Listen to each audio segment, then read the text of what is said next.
Hi friends, ఇది వచ్చి Friday రోజు మార్నింగ్ నా పూజా రొటీన్ అండి. మార్నింగ్ లేవగానే పూలు అనేది కోసేసుకున్నాను. మాకు ఆవులు వస్తాయని చెప్పాను కదండి, ఇంటి ముందుకి ఆవులు వచ్చినాయి.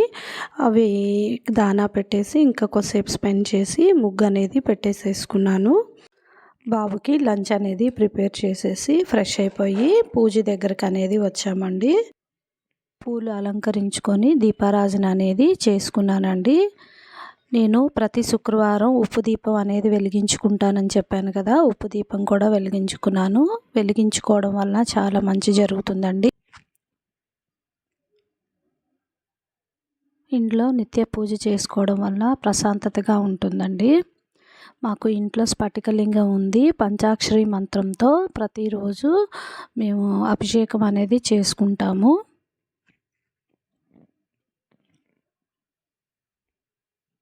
అభిషేకం అయిపోయినాక కుంకుమ పూజ అనేది చేసుకున్నాం. ఇవాళ ఫ్రైడే కావడం వలన ఇల్లంతా ధూపం అనేది వేసుకున్నానండి. ఇంట్లో ధూపం వేయడం వల్ల ఇంకా ప్రశాంతతగా ఉంటుంది కదా.